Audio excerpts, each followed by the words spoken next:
le masque, l'éloignement, l'isolement. Et puis tu as fait une chute. Rentré dans l'endroit tant redouté pour un examen, sans au revoir ni câlin puisque tu devais rentrer le lendemain. Mais où étais-tu ? As-tu rentré chez toi ? Tu as essayé de t'évader, tu demandais pourquoi on ne venait pas te chercher. Tes examens sont pourtant passés. Pourquoi ils t'ont attaché ? Nous avons interdiction de te voir, de t'appeler. Où étais-tu ? Que se passait-il ? Aucune réponse. Juste que tu as attrapé le coronavirus à l'hôpital. Tu es partie toute seule. Ils t'ont puni. Toi qui étais tant aimé. Toi qui nous aimais tellement. Tout ça, c'était vraiment pour alerter sur ce qui se passait. On s'est battu pour faire en sorte que les choses changent. Et c'était pas une mince affaire. Donc pour que la loi évolue sur la question du droit de visite, pour que les règlements évoluent aussi. Et enfin, on a essayé de rendre hommage à toutes les personnes parties seules. Et donc on a organisé plusieurs concerts de Requiem qui ont permis à beaucoup de gens de se rassembler, de communier à des moments collectifs d'hommage. On a aussi créé un mémorial où les gens pouvaient venir à Saint-Sulpice, oui, pour finalement pallier les insuffisances de l'État, parce que dans tous les pays occidentaux, les gouvernements ont prévu des lieux de recueillement. Ça n'a pas été le cas en France. Et donc on avait organisé cette chapelle de recueillement où les gens pouvaient venir rendre un visage à ceux qui étaient partis seuls. Quelle que soit leur religion, leur croyance. Donc, ouvert à tous. Et donc un mémorial qui a attiré plusieurs milliers de personnes et qu'on est en train de transformer aujourd'hui en une œuvre d'art qui serait plus pérenne pour qu'on garde vraiment la mémoire de ce moment. Vous avez aussi accompagné des proches de personnes décédées. Est-ce que vous pouvez nous expliquer ce que vous avez pu faire pour ces personnes ? Pour l'avoir vécu, tout ce qui s'est passé a entraîné une forme de sidération. Les gens se sentaient vraiment désemparés face au mur de l'administration, même au mur parfois malheureusement des soignants. Et donc on a essayé, tant bien que mal, d'accompagner tous ceux qui étaient dans cette situation d'un point de vue juridique. On a réussi même à débloquer, à ouvrir des portes de service. Et aussi d'un point de vue psychologique, parce que ce sont des gens qui étaient et qui malheureusement sont toujours parfois traumatisés par la violence de ce qui leur a été imposé. Dans le cadre de votre action, vous avez notamment rendu au gouvernement un rapport sur le droit de visite en EHPAD et en établissement de santé en novembre 2023. Quelles conclusions avez-vous tirées de ce rapport et est-ce qu'il y a eu vraiment des changements une fois que vous avez rendu ce rapport au gouvernement ? La mission confiée par le gouvernement est venue finalement d'un constat que j'ai posé à la fin de la période pandémique, qui était qu'on n'était pas revenu sur ce qu'on avait vécu collectivement, qu'on n'avait pas tiré les leçons et surtout qu'on n'avait pas suffisamment donné la parole à ceux qui avaient été victimes des manquements dans la gestion du Covid. Et donc c'est pour ça que j'ai proposé cette mission au gouvernement. Et donc ça nous a permis de revenir sur cette période, d'interroger de très nombreuses personnes, des proches mais aussi des soignants, des personnels, des gens de l'administration, etc. Ça nous a permis finalement de tirer les leçons de toute cette période, et des recommandations aussi, parce que l'idée c'est aussi de se projeter, de voir ce qui peut changer pour demain. Et la préconisation principale c'était d'inscrire dans la loi un droit de visite dans les hôpitaux et dans le médico-social, donc tout ce qui est EHPAD, etc. Parce qu'il y a quand même un enjeu important pour tout ce qui a trait au grand âge, à la prise en charge des dépendances. On a demandé et obtenu l'inscription dans la loi de ce droit de visite, qui est maintenant inscrit dans la loi depuis la loi Bien vieillir d'avril 2024. Donc en effet, cet article de loi, il garantit un droit de visite quotidien en EHPAD et en établissement de santé, et notamment évidemment en fin de vie. Est-ce que pour vous c'est une première victoire ? Est-ce qu'il faut aller encore plus loin ? C'est une victoire symbolique et aussi juridique, parce qu'on a maintenant des fondements très solides pour que ce droit soit reconnu à tous, donc patients et résidents. Mais c'est aussi un point de départ, parce que il faut maintenant que ce droit soit intégré et qu'il soit connu. Et donc, il y a encore un très grand travail à accomplir pour que ça ne reste pas qu'un article de loi, mais que ce soit vraiment intégré dans les pratiques et aussi dans les mentalités collectives. Il y a encore des établissements où les droits de visite sont trop limités. Vous avez des retours, des témoignages de gens qui vous disent qu'ils sont bloqués dans leur visite à leurs proches. Alors ça, c'est un peu une déception personnelle. On se rend compte que malgré tous nos efforts, il y a beaucoup de situations anormales qui perdurent.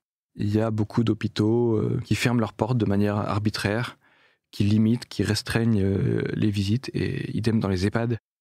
On a encore beaucoup d'appels à l'aide qu'on essaye encore de traiter, de gens qui se retrouvent face à des portes closes et qui ne savent pas à qui référer. Et donc, là encore, on essaye de les aider et tout simplement, on tente de faire appliquer le droit. Tout à l'heure, vous disiez que, à votre sens, on n'avait pas tiré de leçons du Covid, en tout cas pas toutes les leçons. Est-ce qu'on en a quand même tiré, et si oui, lesquelles ?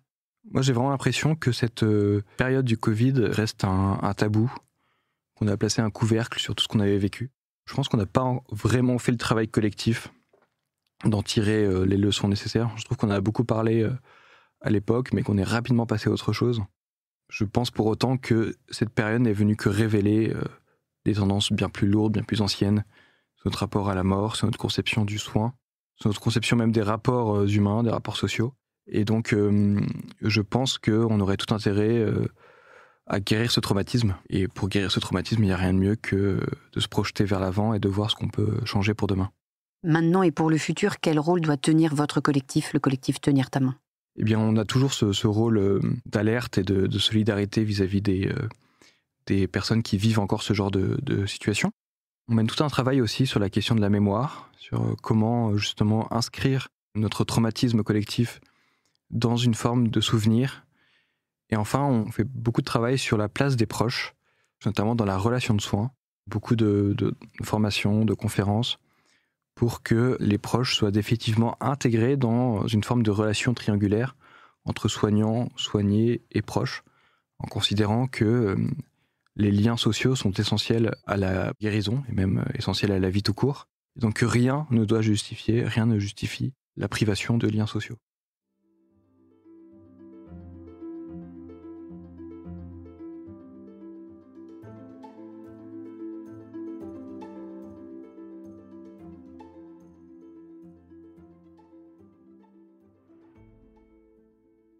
À titre personnel, vous avez aussi pris position contre le projet de loi fin de vie. Est-ce que vous pouvez nous expliquer les racines de cet engagement ? Quand je me suis engagé sur la question de la fin de vie pendant la pandémie, je ne m'attendais absolument pas à voir la question de l'euthanasie arriver. Mais en avril 2021, Olivier Falornier est arrivé avec une proposition de loi visant à légaliser l'euthanasie. Et il se trouve que c'est le même député qui, quelques mois auparavant, militait pour l'interdiction des soins funéraires et pour l'obligation de mise en bière immédiate. Et donc, c'est une curieuse conception de la dignité en fin de vie. Et je me suis rendu compte que, sur cette niche parlementaire, il y avait des articles aberrants, authentiquement dangereux pour la société, qui étaient adoptés très facilement, dans une forme de consensus factice, et aussi une très forte méconnaissance des réalités de la fin de vie. Et donc, c'est ça qui m'a poussé à m'engager déjà contre cette proposition de loi, et ensuite auprès des soins palliatifs, donc déjà pour développer les soins palliatifs en France, et aussi pour faire entendre la voix des soignants, de ceux qui connaissent le sujet de la fin de vie, auprès des pouvoirs publics, dans le cadre de la loi sur la fin de vie. Donc cette loi, c'est une loi qui est très idéologique, très instrumentalisée, et qui est dans sa version actuelle, dans sa version qui avait été débattue en mai-juin, qui serait la loi la plus permissive au monde, et notamment qui serait la seule législation au monde qui permettrait à un proche de pouvoir donner la mort à quelqu'un. Et donc ça, rien que cet aspect-là, on pourrait détailler toutes les absurdités de cette loi, mais le simple fait de pouvoir imaginer donner la possibilité de mettre fin au jour de son proche, ça montre quand même une forme de méconnaissance totale de tout ce qui fait la richesse de notre humanité et des liens sociaux. Et surtout, ça nous expose à des traumatismes considérables. Je ne pense pas que ce soit une bonne chose pour notre société. Nous arrivons au terme de cette émission. Je voulais vous poser notre question rituelle. Si vous étiez à ma place, qui serait votre engagé ? J'ai beaucoup d'admiration pour Claire Fourcade, qui est médecin en soins palliatifs à Narbonne et qui est présidente de la Société française de soins palliatifs, donc qui regroupe toute la communauté palliative. Et donc c'est un milieu que j'ai découvert à travers mon expérience. Et j'ai trouvé des gens formidables, très dévoués, et qui malheureusement subissent une pression politique et médiatique très forte. Et donc Claire Fourcade est leur porte-parole depuis 3 ans, et j'ai la chance de l'accompagner dans ce combat. Je pense que ce serait mon engagé, puisque elle concilie son expérience concrète au quotidien, au chevet de ceux qui vont mourir, et aussi un engagement collectif pour tout simplement que les pouvoirs publics respectent la dignité de ceux qui sont en fin de vie et protègent ce moment essentiel qui finalement fait notre humanité, un moment de respect, un moment de sollicitude pour les mourants. Merci Laurent. Merci Aude. Merci d'avoir écouté ce podcast. Je suis Aude Barietti de la Garde, journaliste au Figaro. Vous pouvez retrouver les engagés du Figaro sur Figaro Radio, le site du Figaro et toutes les plateformes d'écoute. À bientôt.